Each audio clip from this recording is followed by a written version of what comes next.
ආයුබෝවන් නැවතත් සසුන්කට සමගයි ඔබ එකතු වෙන්නේ. මම දන්නවා මේ ගෙවෙන්නේ ඊටාම කාර්ය බහුල දින කිහිපයක්. වසරක් අවසන් කරලා අපි හැමෝම අලුත් අවුරුද්දකට පාතබන්න බලාපොරොත්තු වෙන සිටින මොහොතක්. හරි කාර්ය බහුල ඇති ඔබ වැඩි දෙනෙක්. ඒත් මම හිතුවා මේ අවස්ථාවේ පුංචි සිතුවිල්ලක් ඔබත් සමග බෙදා ගන්න ඕනි කියලා. මම පෞගිය අවස්ථා කිහිපයකදීම කතා කළා මේ දුක් විඳීම කියන එක කිතුණු ඇදහිල්ලේ අනිවාර්ය අංගයක්. අද නූතන සභාවේ ඒ තරම්ම මේකට ස්ථානයක් නැහැ. අද සඵලත්වය, ආශිර්වාද, බහුලත්වය, ජයග්‍රහණ වැනි දේවල් විසින් මේ කිතුණු ඇදහිල්ලේ අමතක කරන්න බැරි බයිබලයේ උගන්වන සත්‍යතාවයක් අද වන විට අවධානයෙන් ගිලිහි ගොස් තිබෙනවා. ඒ වැඩි කතා නොකරන මාතෘකාවක් බවට පත් වෙලා තිබෙනවා. විශේෂයෙන්ම විවිධ ගුරුවරු විසින් ඊට වඩා ප්‍රතිවිරුද්ධ දේ ඉගැන්වීම නිසා.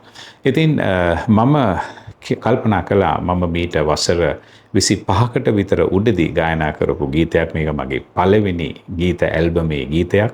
මේක මට රචනා කරලා දුන්නේ මගේ ඊටාම හිතවත් මිත්‍රයෙක් වන ශ්‍රීනාත් සිල්වා කියන සහෝදරතුමා. ඉතින් මම ගායනා කළේ මේක මගේ පළමු ගීත ඇල්බමේට. ඉතින් මේ ගීතේ අර කිතුණු ඇදහිල්ලේ අනිවාර්ය අංගයක් වන දුක් විඳීම පිළිබඳව ඊටාම අපූර්වට ලියවුණු ගීතයක්. හරි ලස්සනයි. මේක ඔබට ප්‍රයෝජනවත් වෙයි. ඉතින් සමහර විට කෙනෙකුට මේක හිතෙන්න පුළුවන් මට ගැළපෙන්නේ නැහැ මේක කියලා. ඒ අයට කිසි ප්‍රශ්නයක් නැහැ. දෙවියන් වහන්සේ ඔබට කර තිබෙන ආශිර්වාදය භුක්ති විඳලා ඔබ ඒ පාරේ යන්න. නමුත් මට හිතෙනවා මෙවැනි කාලයක වුණත් මේ අතිශයින්ම ලෞකික වෙච්ච ලෝකේ සමහර විට තමුන්ගේ උවමනාවන් සම්පූර්ණ කරගන්න බැරුව, දරුවන්ට සමහර විට උවමනා දේ අරන් දෙන්න බැරුව යම්කිසි විදිහකට වේදනාවෙන් සිත්ඇවුලෙන් ඉන්න කවුරු හරි ඉන්නවනම් විශේෂයෙන්ම අපේ සහෝදරයන් අතරේ මම කල්පනා කළා මේ ගීතයේ වචන වලින් ඔබව දිරිගන්වන්න බයිබලයේ කවදාවත් දුක් විඳීම දෙන තැන ඇත්ත වශයෙන්ම වෙනත් දෙයකට දීලා නැති තරම් මම පුංචි බයිබල් පද කිහිපයකුත් කැමතියි ඔබත් එක්ක කියවන්න.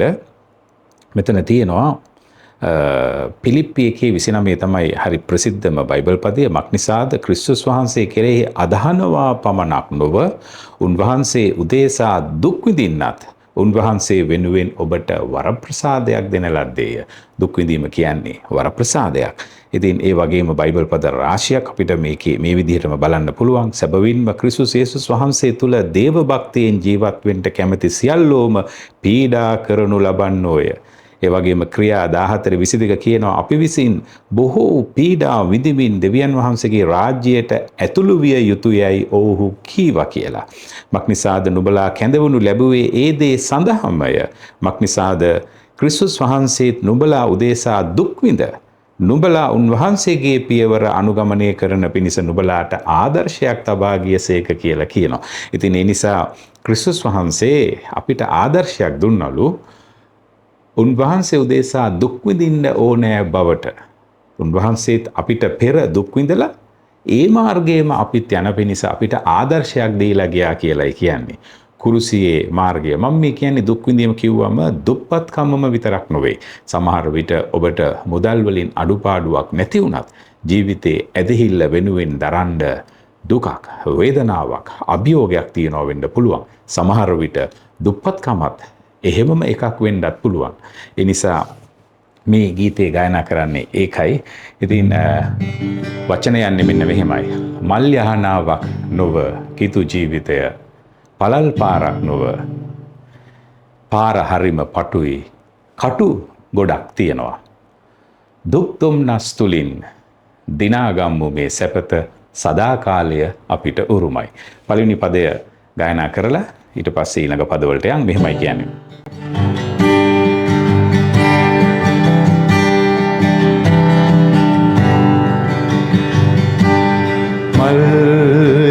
මල්යහනාවක් නොව කිතු ජීවල් පළල් පාරක් නොව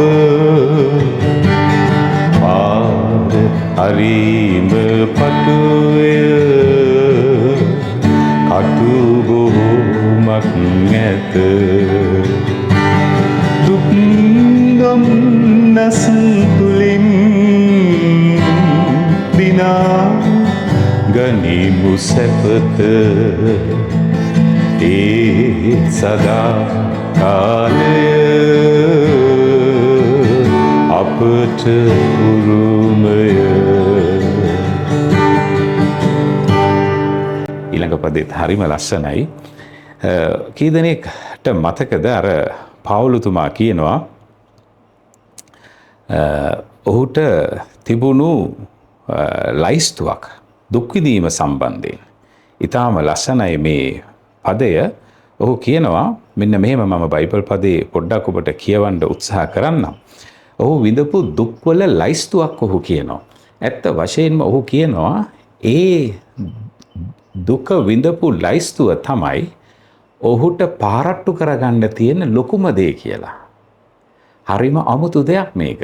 අපිට වර්ණනා කරන්න ජීවිතේ කොයිතරම් දේවල් ගැන අපි කල්පනා කරනවද? අපි කියන්නේ අර අපි ලැබපු ජයග්‍රහණ achievements කියලා. නමුත් පවුලුතුමා ඔහු ලබාගත්ත උපයාගත්ත දේවල් හැටියට සලකන්නේ ඔහුගේ ධනවත්කමවත් උගත්කමවත් ඔහුගේ දක්ෂතාවයන් හැකියාවන් ඔහුගේ දැනුම ඒ මොකුත් නෙමෙයි. කොටිම කියනවා නම් රෝම පුරවැසිභාවය පවා ඔහු කියනවා ඒ වකට ඔහුට තිබුණු ක්‍රිස්තුස් වහන්සේව දැනගැනීමේ උතුම්කම නිසා කුණුයයි සැලකුවා කියලා. ඔහුට තිබුණු උතුම්ම දේවල් තමයි පාරට්ටු කරගන්න. අර අපි කියන්නේ නිකන් අපි හරියට අපි ගැන ලොකුවට කතා කරනවා මෙන්න මේ දේවල් අපිට තියෙනවා කියලා. මේ බලන්න පවුලුතුමා ඔහුගේ ආඩම්බරයේ හැටියට කතා කරපු දේවල් මොනවද කියලා.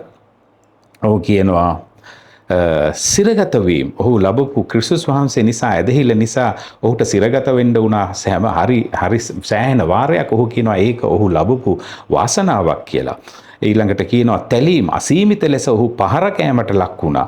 මරණ බිය දැනුණා. බොහෝ වාරයක් මරණාසන්න අත්දැකීම් වලට මුහුණ දුන්නා. යුදෙව්වන්ගේ පීඩාවලට මුහුණ දුන්නා සහ වෙනත් බාහිර පාර්ශවයන්ගේ පීඩාවන් වලට මුහුණ දුන්නා. ඒ වගේම ඔහු නිරන්තරයෙන්ම කසපහරවල් ලැබුවා රෝමවරුන්ගෙන් සහ යුදෙව් නායකයින්ගෙන්. මේ ඇදහිල්ල නිසා ඔහු කියනවා ඒක මට ලැබුණු උතුම් වරප්‍රසාදයක් ක්‍රිස්තුස් වහන්සේ උදෙසා දරා ගන්න කියලා. ඒ වගේම තමයි ඔහු කියනවා බොහෝ අවස්ථාවලදී පුළු මුගුරු වලින් ඔහු පහර ලැබුවා. ඒකත් ගැනත් ඔහු මතක් කරනවා මුහුදේ අනුතුරු වලට තුන්වතාවක්ම නැව් කැඩී යාමෙන් සහ වෙනත් මුහුදු උපද්‍රව වලට ඔහු මුහුණ දුන්නා. ඒක පුදුම වාසනාවක් ඔහු මුහුණ දුන්න කියලා කියනවා.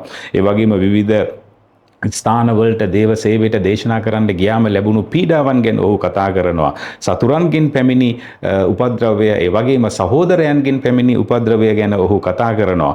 ඒ වගේම තමයි විවිධ අවස්ථාවලදී එක්තරා අවස්ථාවක අපිට මතකයි ඔහුව නැවක් කැඩිලා හරි අමාරුවෙන් ජීවිතය බේරගෙන ගොඩට ආපුවම ගොඩ හිටපු සර්පෙක් ඔහුට දෂ්ට කරනවා. ඉතින් සීතලෙන් හිටියා, නිර්වස්ත්‍රව හිටියා, මානසික වේදනාවන් දැරුවා, ශාරීරික අපහසුතාවින්දා, නිදිබර වීම, බඩගින්න, පිපාසය, නිරහරව සිටීම, ගොඩාක් දේවල් කියනවා. නිර්වස්ත්‍රව පවා හිටියා කියලා. ඔහු මේ හැමදේම කියන්නේ ක්‍රිස්තුස් වහන්සේගේ ඇදහිල්ල නිසා. ඔහුට ලැබුණු දේවල්, ඒ දේවල් විඳින්න වීම ඔහු කියනවා ඔහුගේ ජීවිතයේ ලැබපු උතුම් වරප්‍රසාදයයි කියලා. ක්‍රිස්තුස් වහන්සේ නිසා. ඒකයි අර බයිබල් පදේ කියන්නේ උන්වහන්සේ උදෙසා දුක් විඳින්න නුඹලාට වරප්‍රසාදයක් දුන්නා කියලා. අපි බලමු මේ ගීතේ ඊළඟ පදය. විඳින දුකට හිමි දෙන සැප බැරිය සිතන්ට අපේ ඇසින් කඳුළු පිසින කාලය ළඟය. ඔබටත් පුළුවන් මේක මාතක කියන්න. විඳින දුකට හිමි දෙන සැප බැරිය සිතන්ට අපේ ඇසින් කඳුළු පිසින කාලය ළඟය. විඳින දුකට හිමි දෙන සැප බැරිය සිතන්ට අපේ ඇසින් කඳුළු පිසින කාලය ළඟය. දුක් දුම්නස් තුලින් දිනා ගනිමු සැපත ඒ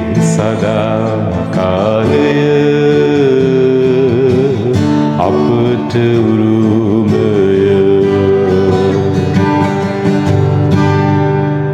ඊළඟ පදේ කියන්නේ මෙහෙමයි.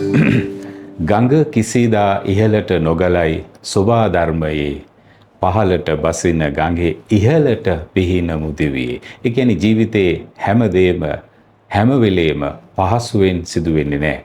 සමහර විට අපිට සිද්ධ වෙනවා පහළට හැමදේම ගලාගෙන යන අවස්ථාවලදී ඉහළට පිහිනන්න. ඒ කියන්නේ සාමාන්‍ය රැල්ලට විරුද්ධව හිටගන්න. සාමාන්‍ය ක්‍රමයට නොගැලපෙන විදිහට ජීවත් වෙන්න අපිට සමහර වෙලාවලදී සිදු වෙනවා. මේක අපි රැකියාව කරන ස්ථානයේ වෙන්න පුළුවන්. එහෙම නැත්නම් මේක ඔබ පාසල් යන කෙනෙක් නම් විශ්වවිද්‍යාල ශිෂ්‍යයෙක් නම් ඔබ අධ්‍යාපනය ලබන පරිසරයේ සිදු වෙන දෙයක් වෙන්න පුළුවන්. ගෙදර ගමේ වෙන්න පුළුවන්. විවිධ ස්ථානවල සමාජයේ අපිට මේ අත්දැකීම කිතුණුවන් නිසා සමහර විට ලබන්න සිද්ධ වෙනවා. අපි ඒ පදේත් අහලා බලමු මෙහෙමයි කියන්නේ ඒක. කිසිදා ඉහළට නොගලයි සෝභා ධර්මයේ පහළට බසින ගඟේ ඉහළට පිහිනමු දිවියේ. තව වරකින් ගඟ කිසිදා ඉහළට නොගලයි සෝභා ධර්මයේ පහළට බසින ගඟේ ඉහළට පිහිනමු දිවියේ. මල්යානාවක් මල්යහනාවක් නොව කිතු ජීව පළල් පාරක් නොව පාද හරිම පටුය කටු බොහෝමක් නැත. දුක් දුන්නස් තුලින් දිනා ගනිමු සැපත ඒ සදා කාලය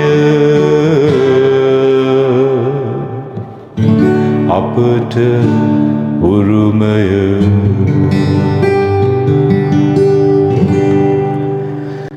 ඉතින් ඒ නිසා ඔබේ වේදනාව දුක සමහර විට සැඟවුණු කඳුළු ඇහැට පේන්නේ නැති කඳුළුත් අපේ ජීවිතයේ තියෙනවා. මේ හැම එකක්ම ක්‍රිස්තුස් වහන්සේගේ පාමුල තියන්න ඔබට පුළුවන්.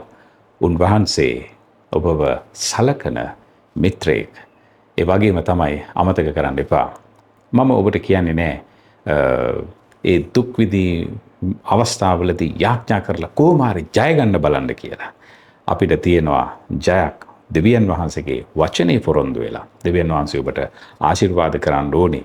මේ පොළොවේ ඔබේ ජීවිතේ ක්‍රිස්තුස් වහන්සේ ගිය මග යන්න, කුරුසියේ මග යන්න උන්වහන්සේ ඔබේ පාද සවිමත් කරන්න කියලා කෙටි මාර්ග හොයලා පහසු තැන්වල ජීවිතේ නතර වෙලා මේ වටිනා ආත්මික සත්‍යතාවය මගහැර ගන්න ඔබට සිදු වෙන්න එපා කියලා ප්‍රාර්ථනා කරනවා. විශේෂයෙන්ම ලබන අවුරුද්දේ දෙවියන් වහන්සේ ඔබට ජයග්‍රහණය දෙන්න කියලා ප්‍රාර්ථනා කරනවා.